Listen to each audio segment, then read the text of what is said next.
roughly 1 in 20 houses in the country are currently empty, which is slightly surprising given that what we are being told about is we need houses like mad. But for some reason, there are empty houses sitting there. One assumes that this may be to do with them being possibly rental market houses that are being done up. It could be houses that are tied up in probate, whatever else. But 1 in 20 is the number. Or maybe they're not viable houses, you know, when exactly. it comes to council derelict houses. Like, if you drive around the country, you drive through little villages and towns all over the country, there are derelict houses that are just let to go to rags and like disrepair. And it's something actually David McWilliams has spoken loads of times about, how they should have a vacant property tax.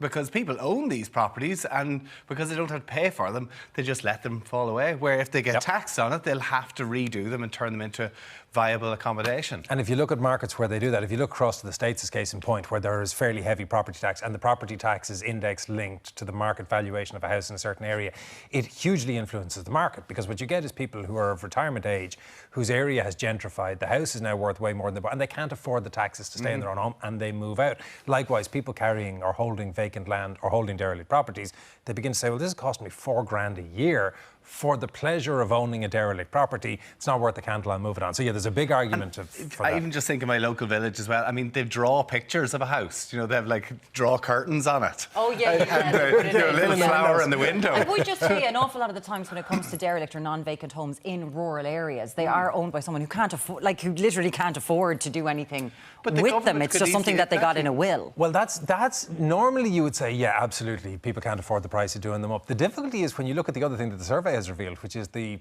house prices now. Oh, yeah. It's very hard to argue that you couldn't flip it for a few quid, because we're now at a situation where the average house price in Ireland is around €320,000.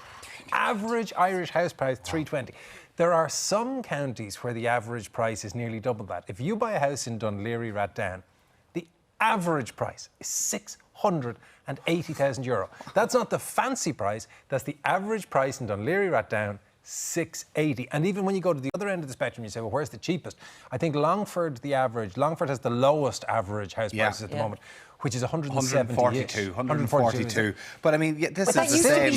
But that used to be 60 grand, correct, not that long ago. So how do you have a derelict property and say it's not worth throwing 80 grand? And listen, Sligo up 18%, Mayo up 17%, Longford 16%. I mean, close to 30 grand, pretty much, house prices have gone up. Correct. The average is 28,000 across the last 2 years, which again, it's another one of those, depends on which lens you're looking at it through. If you are somebody who went through the financial crisis, dipped into negative equity, panicked, now you suddenly discover you're in high cotton, the house has gone up by 30k, all is well with the world.